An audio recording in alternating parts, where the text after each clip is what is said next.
Well, welcome and Merry Christmas. So good to see all of you. Hello. Hello. Man, we're just so glad to be celebrating Christmas together with you. Right now, we have this amazing event. So thankful to Schuylkill Haven for allowing us to rent this space tonight. And then Tremont's going off. Our Tremont campus is going off. There's people online. But we're so thankful for this opportunity we have to celebrate together the birth of Jesus, and we're just glad you're here. The theme for tonight is All I Want for Christmas. That's kind of the theme that runs this whole Christmas special at all of our locations. All I want for Christmas is. And when you ask that question, usually people start coming up with a list. You ask a little kid what they want for Christmas, and they'll look up at you with big eyes, and they'll be like, I just want some lollipops and a Christmas tree. You're like, no, we got that. We already got that stuff. What do you want? I want some G.I. Joes or some new dolls and some little presents, some Matchbox. It's so simple and easy when you're a little kid to put a list together of what you think is going to make you happy. As you get a little older, like the teenage years, it gets a little more complex. You ask a teenager, like, what do they want for Christmas? They might say something like postie tickets. And you're like, do I have to go to a post office for that? Like, postie, what are you talking about? Is that like a stamp? Or what, are you collecting stamps now? No, like Post Malone tickets. I want, where do I get Post Malone? What is a Post Malone? And why does he have tickets? Or they're like, I want some of these jeans, but they have like holes from here to here, the kind that grandma still asks you about. She just wants to get her hands on them, to sew some patches onto those things. The older you get, the more coming up with the list gets. And you get older, and it just gets downright depressing. What do you want for Christmas? That list is sad. You're like, I want the good underwear. Not the underwear from Walmart, the underwear from Target. That underwear from Walmart, it keeps riding up in all the wrong places. It gets depressing and harder to come up with lists the older you get, and we kind of give up on putting together lists of things that we think will make us happy or bring us joy, and we kind of settle for things that maybe we just need or things that'll just help us get by.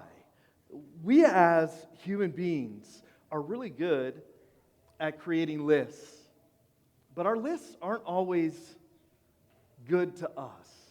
When I think about the Christmas story, I think, man, probably none of this was on Mary and Joseph's list. When they initially got engaged and were puppy dog in love with each other, the kind of love that doesn't just text, it talks on a cell phone until your ear's going to fall off. Like that kind of love, the kind of love that you can't stop gazing into the eyes of your betrothed. When I think about their dreams when they first got together, I think none of this could have been on their list. I mean, who wants to give birth in a manger and then have a bunch of smelly shepherds visit you straight from the field?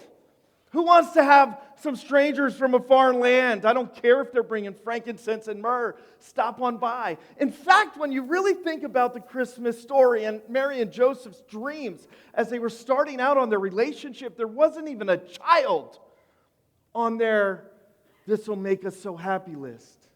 At least not a child like this. At least not yet. They didn't have, let's leave our comfy, cozy home and travel to Bethlehem because of some stupid governmental census. That wasn't on their list. Probably none of it was. At least not the way it happened. And when those angels first interrupted their story, they pitched them a future that would have contradicted so much that was on their list. Their plans and their dreams for the future would have been crushed until they realized that God had something better. And make no mistake, they didn't just sit down in a church service and listen to some preacher in a white sweatshirt and go, oh yeah, God has something better. There were probably a lot of long nights and hard days as they walked out the journey before them until they realized that God's plan was better than their plan. that his list for them was better than any list they could come up with on their own. We're good at coming up with lists, but our lists aren't always good to us. You make lists. You probably don't write them all down, but you make all kinds of lists. You make lists about what you need to change and what they need to change. Careful, don't look at the person next to you at that point. We make lists about what everybody else is doing wrong and what we're doing right. We make lists about all the things we have to have. We make lists about our needs. We make lists about our wants. We make lists about our dreams. We make lists about our future. We make lists about our past. We make lists about the wrongs that have been done to us. We make lists about the rights that we want done to us. Some of you lose sleep because of the lists that you have rolling around in your head. Some of you wake up early and the first thing you think about are those lists you created that you think will lead you to more happiness. We're good at creating lists, but our lists aren't always good to us. Just like Mary and Joseph were interrupted as they planned out their futures, just in love with each other and dreamed dreams about what their future would look like. Their lists were interrupted, and life has a way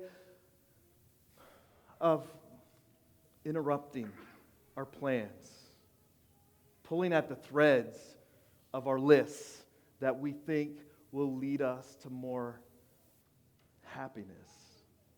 Life has a way of lowering our expectations. It has a way of ushering in disappointment and hurt and pain. But even in the midst of this Christmas story, even in the midst of your story, God can do His amazing work, even as you realize the pain of crushed expectations. Even as you realize the disappointment that sometimes others can dish out to you. Even as you realize the gap that exists between the lists you created that you think will lead to your happiness and the reality that you seem to be stuck in. In that space, when you can let go of your lists and your plans and level up to something better, God can do the absolute incredible. And Haggai, the prophet, says this, Haggai 2:9, says, "The later glory of this house will be greater than the former. And in this place I will give peace." That prophet was saying, the next chapter with God is always better. That prophet was pointing to the day the Messiah would come and usher in something new, something better than any list you could create. You see, God is in the business of doing new things. And if you roll in here and you're disappointed, you're frustrated, you're tired, you're worn out, your lists aren't adding up to all the happiness you dreamed they once would. God can do, it says in Ephesians 3, more than immeasurably more than you could ask or could imagine. And He wants to do that more for you. So all I want for Christmas, it can't be found on a list. It can only be found in a person. A person who will not disappoint. A person who is better than my expectations. A person who has plans for me and a future for me that are better than any I could come up with on my own. In this Christmas story, when the angels were interrupting Joseph's list and plan for his future with the news that said this, like, and how terrifying would this be? Like, hey, by the way, your wife is pregnant, and I know it's not yours, it's like God's. Talk about a little bit of shock coming at you. I don't know, man. Like, if that was early in the morning, I'd have been like, what is going on here? Did I eat some bad mushrooms? Like, what was on that pizza last night? Is somebody messing with me? Who's pranking me today? This cannot be real. God interrupts Joseph, and as he's talking about Joseph, about who Jesus is and what would happen and what was going on with Mary and talking about Joseph's role in the life of the Messiah, it says this in verse 22 of Matthew chapter 1. It says, all this took place to fulfill what the Lord had said through the prophet. The virgin will conceive and give birth to a son, and they will call him Emmanuel. I don't know if you know this, but that is a 700-year-old drop into the New Testament Christmas story. That verse in Matthew 1:22 actually comes from Isaiah chapter 7 and verse 14. A baby will be born to a virgin and will be called Emmanuel, which means God with us. You see, in Isaiah, those were recorded, prophetically pushing us towards Jesus, but also words of hope to this guy named Ahaz. Now, Ahaz isn't in any of your Christmas stories. He's not in any manger scene. He was the king of Judah, and Judah was under attack. The prophet of the Lord came to Ahaz and said this, like, here is your sign of victory. This is how you know you're going to win. God's with you. And you know He is with you. The sign that you have been looking for is that a virgin will give birth to a baby and be called Emmanuel. Now, I don't know who you are. Maybe you've missed it in all of the glitter and sparkle. Maybe it hasn't landed because you've heard the Christmas story, I don't know, 30 sometimes, 40 sometimes, and it just gets lost. But this baby in the manger is a sign of your coming victory. You feel like you're losing in life? Beat up, worn down? This baby in a manger is a sign that there's hope, that one day you win, that one day you'll step out of the difficult and the disappointing, all the hurt expectations, all the painful circumstances, into something better that God has planned for you.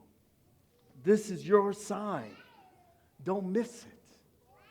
Whoever you are, whatever life has looked like, however difficult or frustrating, however apathetic you feel or disconnected, or however distant God seems to you, this is your sign of victory. God is with you. And God is for you. I know you've heard some jacked up stuff about God. Maybe some people have insinuated that God couldn't be for you because you're not good enough, or you're different, or you don't look the same, or you're not religious enough. I can't tell you how many times I hear that. This baby in a manger is a sign of victory because God is with you and God is for you, no matter who you are, no matter what life has looked like, no matter what past you carry around, no matter what struggles you have, no matter what future you think lays ahead for you. God is with you. And God is for you. And the sign that you search for, the sign you look for, the sign we hope for, it's this baby in a manger. In Colossians 1:15 it says, Jesus is the image of the invisible God. In Hebrews 1:3 it says, Jesus is the exact imprint of God's nature. And so when I hear another prophecy 700 years old talking about who this Jesus is, it says in Isaiah 9:6, for to us a child is born, to us a son is given, to you a child is born, to you a son is given.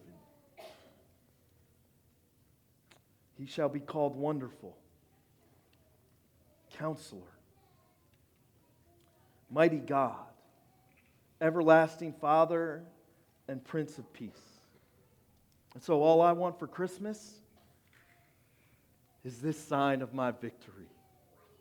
All I really need for Christmas is knowing that God is real and His name is Jesus. That Jesus is the proof that God is with you and for you.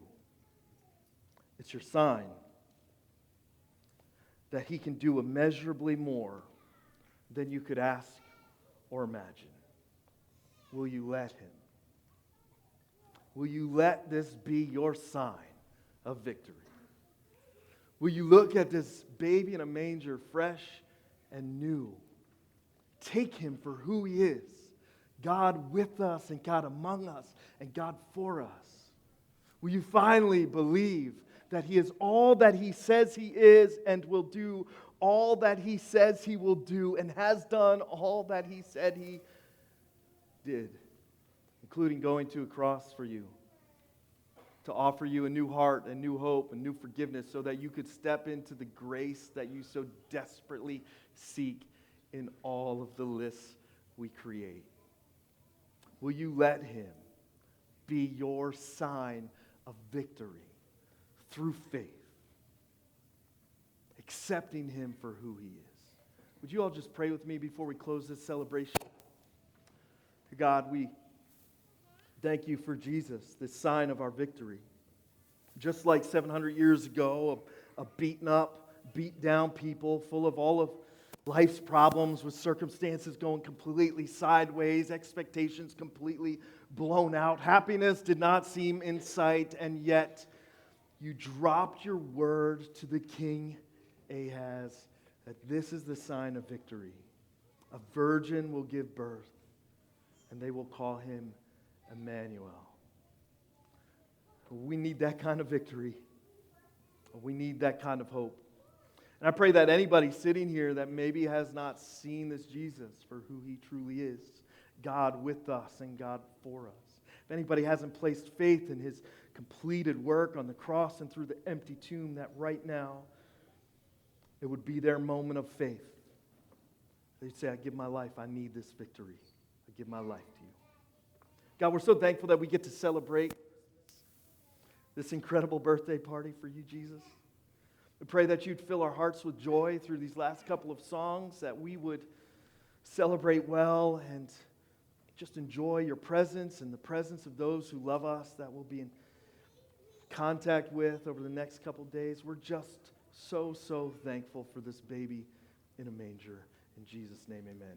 Could we all do one thing before I step off stage? I hardly ever do it, but since it's Jesus' birthday party and I do not want to go out like Michael Scott saying, Jesus, sorry your birthday stinks so much. Could we just take a moment, kids especially loud, just cheer like as a big kind of like happy birthday to Jesus on the count of 3? Would you yell and scream and say happy birthday as loud as you can with me? 1, 2, 3. Happy, yeah! All right.